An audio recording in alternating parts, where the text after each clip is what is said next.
So as requested, we are comparing the 200 Series Land Cruiser to the GX550 / new Land Cruiser. The new Land Cruiser and the GX550 are basically the same vehicle, different powertrain.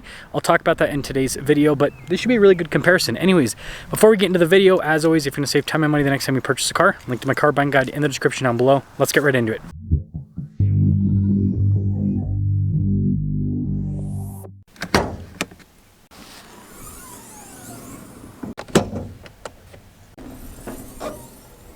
Under the hood of the 200 Series is a naturally aspirated 5.7 liter V8 that goes through an 8-speed automatic transmission.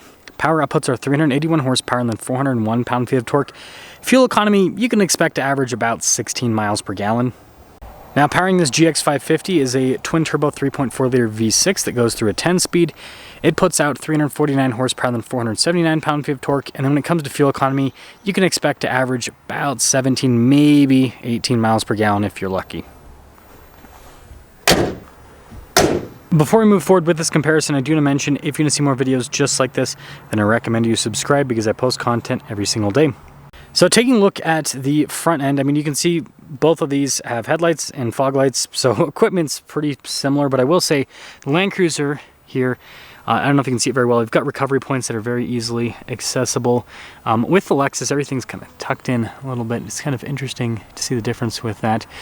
But yeah, when it comes to style, I like the Lexus is slightly over-stylized, whereas this is definitely like, it's very modest with the style. I wouldn't call it pretty, I'd call it brutish, maybe, is a good way to put it. But regardless, let me know which front end you like best. Now my Land Cruiser has an aftermarket tire and wheel setup, but what I will say is 32.5, so that's as big as you can go on a Land Cruiser stock without having to lift it or something or cut some stuff. If you go 33s, you will start rubbing from what I've seen or heard.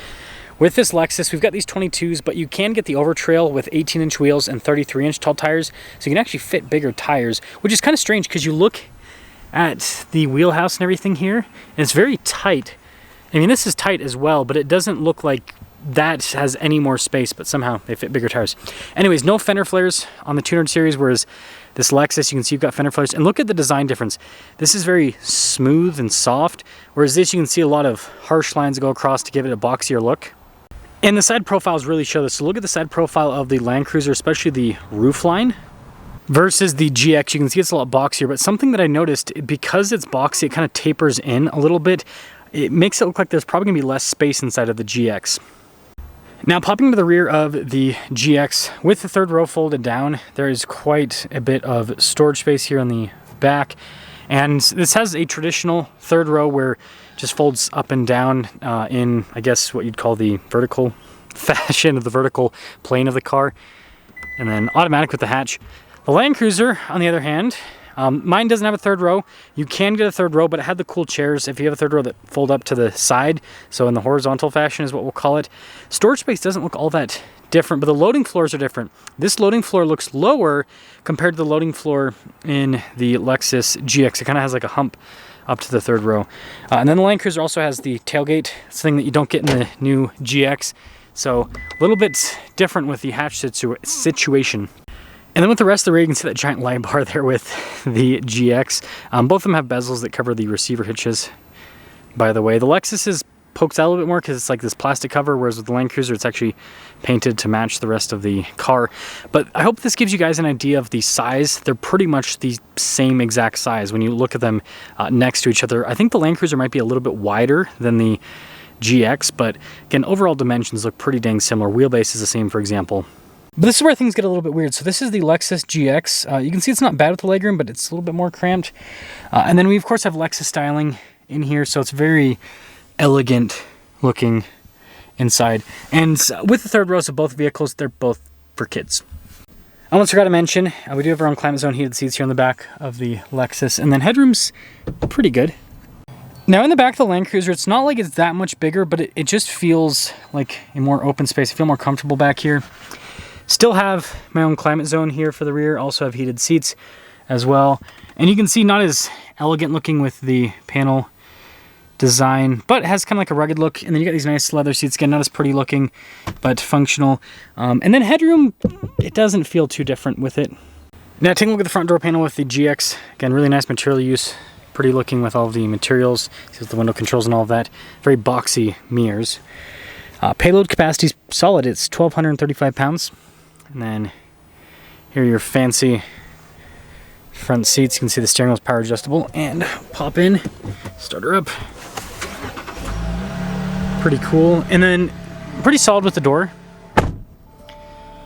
Nice steering wheel. You've got paddle shifters on the back for the 10-speed, all of that.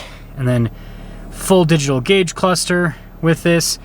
We've also got this big infotainment system, 360 camera system, really good resolution. Heated, ventilated seats, dual zone climate, all of this controlled on this screen. And then you can see this kind of like fancy control stack. We got a bunch of different drive modes with this. 4-wheel drive system with a center locking differential.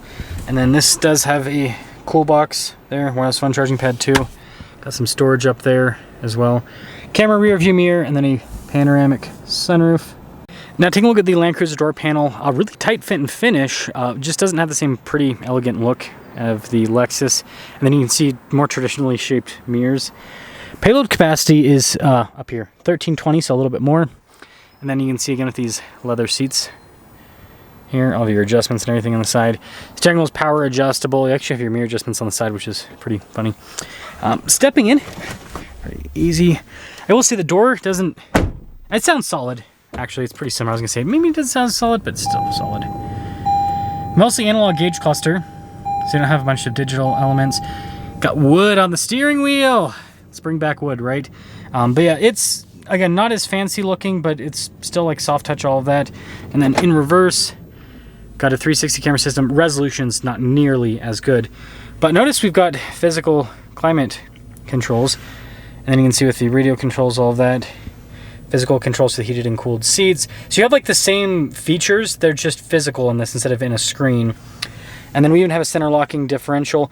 With that GX, you can get a rear locker. With this, that was never an option. But it still has, you know, stuff like trail turn assist, multi-terrain select, 2-speed transfer case, all of that. And then you got some cup holders here. Wireless phone charging pad, and this one, by the way, is under this little tab. This one doesn't have a cool box, but you can get it as an option in the 200 series. And then you can see the dash again, doesn't look as fancy. And then we just have a traditional sunroof here in the 200 series, and then no camera rear view mirror. So when it comes to pricing, that GX is in the mid-80s for the MSRP. The 200 series before it went out of production was like a $90,000 car MSRP wise. If you get a low mileage, you know, 2020, 2021 200 series, so basically a brand new car, they're still over $80,000. Some of them are still $90,000. Held their value really well. But with that being said, let's drive them and see which one performs the best.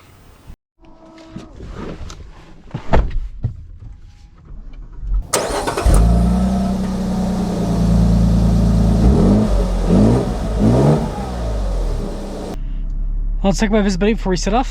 Here's visibility of the hood, both the mirrors. Throw out the rear. Let's set off. Setting off in the GX550. So you guys have probably seen quite a few comparisons with this new GX550 because I've had this as a demo for the week, and I'm trying to compare it to everything that I can because I think these are sold out for the next like year or two, and so I won't be able to do any dealership comparisons for quite some time because there won't be any of these at dealer lots. But first off, seat comfort's really good, and I actually really like how this vehicle drives. For the most part, I do have some beef with certain elements, and I'll talk about that, but overall it drives well. It handles much better than the previous gen GX, the 460, and it's also significantly quicker. Like, it's actually got power. The GX 460, you know, super reliable engine, but didn't really have all that much power. But a huge difference between this and the 460, I'd say, is this is firmer, right? They've made it so this kind of has more sports car type handling, whereas the 460, that was not a thing. It was all about being comfortable, floaty, and then, you know, rugged. This still has some of that ruggedness, but it's yeah, it's definitely firmed things up to be more sporty. So overall, it drives well. It's kind of like a more affordable G-Wagon in terms of how this drives. I talked about that with the Lexus LX too. Has that kind of like tank-like feel. A lot of people like that, but you know, they want a tank-like feel, but they also want something that handles well. They don't want the big floaty truck-like feel. And so that's kind of what Lexus has done with this. Solid engine. It's got great power. So let's talk about my beef. First off, there's wind noise up there. It's noticeable. I've got a buddy that has this is a pre-production car, but I've got a buddy that has a full production with the roof rack, and he says it is horrible with the wind noise. Roof racks always make things loud, but yeah, with this new boxy design, you got wind noise. So that's a downside. And then with the firmer suspension, right, better handling, but it is firmer. It doesn't have that same floaty cloud-like, again, it's not uncomfortable, but it's not the cloud-like luxury experience you get with a 460 or with a, you know, LX600 or a 200 series Land Cruiser, for example. So there is that part. But you can see it handles really well. This doesn't drive super truck-like, even though it's body on frame with a solid rear axle. So all in all, I think that Lexus did a great job with this new GX550, but I think that some people are going to get this thinking it's a rugged off-roader, and it can do some off-roading, but it's not like a traditional rugged off-roader. This is a new style of vehicle, and a good way to put this is like a white-collar off-roader, whereas the previous gen GX or the 200 series Land Cruiser is kind of like a blue-collar off-roader, right? They've kind of, I mean, it's full-on luxury car in here, but they've made it so it has like sharp handling, all that kind of stuff, so you don't have to really concede anything in terms of on-road driving dynamics. Some of you like that, but you lose, what I would say, you lose some ruggedness, because this doesn't feel quite as tank-like as, you know, a GX 460 or as a Land Cruiser. It's softened up quite a bit.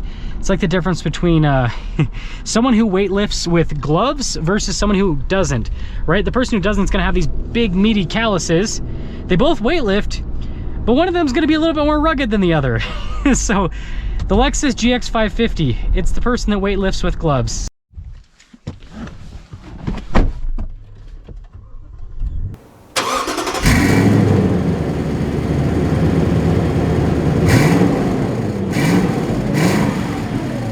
Well, let's talk about visibility in the Land Cruiser before we set off. Just put the hood, put the mirrors, and put the rest of the rear. Let us set off. 200 series Land Cruiser compared to the new GX550, also, you know, the new Land Cruiser. Now, I understand that the actual successor to this is the 300 series we don't get in the US, but we don't get that in the US. So what people are going to compare their 200 series to is a new GX550, is a new Land Cruiser Prado. So let's talk about it. First off, these seats in the 200 series Land Cruiser, not known to be the most comfortable seats on the planet, but I like them. I think they're fine, but I do think the seats in like the Lexus and the new Land Cruiser, they did a little bit better with the ergonomics there. When it comes to driving, the steering's heavier in this. Got a hydraulic system versus electric in those. And when it comes to the acceleration, yeah, it's definitely not faster. It's probably similar acceleration, but it sounds a whole lot better, and you got that smooth V8 power band. That's the thing that I really like about this powertrain, is it doesn't have that peaky turbo feel at all. It's just smooth, naturally aspirated power that just builds through the power band, right? That's the thing that you get in naturally aspirated engines that you do not get in turbocharged engines, unless they're really good at tuning them. So that part of it I like. The transmission's also, you know, it's not as quick, but it's smoother with the gear shifts. And I like the ride quality with this quite a bit more. So over smooth pavement, I think this does better, and then over bumps it also does better because it's not so firm. Now you lose handling dynamics, but it's a big truck SUV, right? You don't buy this because it handles the sharpest. You buy it because it's capable off-road and is comfortable and reliable and all of that stuff. And so yeah, the Land Cruiser drives more like a traditional off-road SUV, whereas that GX550 is kind of something a little bit newer. So which one should you go for? GX550 or, you know, 200 series Land Cruiser / new Land Cruiser? And here's what I have to say is I prefer the styling on that new the 250, right, the Land Cruiser Prado. I think it looks better than the GX550. When it comes to powertrains between those two, they feel the same. I drove them back to back and there wasn't as big of a difference as I expected. I like this powertrain the most out of all three powertrains. It's not as economical, but it gets good enough fuel economy for this type of vehicle, and I prefer how the power band is with this engine, and I also trust this engine long term. And then yeah, like I said, styling between those two, and then interiors. I think the Land Cruiser interior is nicer than the Lexus. Lexus is just so much stuff going on with that Lexus interior. Too many screens and everything, in my opinion. I like how the new Land Cruiser 250 still has some physical buttons. And so, you know, should you get one of these used or should you get one of those? And I think it's just going to depend on what you're looking for. I think they all drive well. I think that's going to be a different thing. So if you want like a real rugged SUV, that's what this is. Those two can do some rugged stuff, but they've lost some focus. You know, they're kind of sportier. I mean, I think that if you went from like me personally, if you went from like a Jeep and a Bronco and, you know, real off-roaders to this feels fantastic. Those feel that, you know, the Lexus and the new Land Cruiser 250, they feel too soft. Whereas if you went from like a Toyota Highlander or, you know, some other unibody SUV and you got into this, you'd be like, oh man, this is too heavy, it's too truck-like. Whereas you get into that new Land Cruiser or that new GX and you're like, oh, this feels more tank-like than my Highlander, but it's not, you know, it still handles pretty well. So it just depends on what you're kind of coming from and what you're used to in terms of ruggedness. If your ruggedness level is at Highlander, then this is going to be too much for you. Whereas if your ruggedness level is at Wrangler, like me, for example, this feels like the nicest luxury car on the planet. So let me know your thoughts. Let me know if you would go new or old Land Cruiser. And yeah, that's all.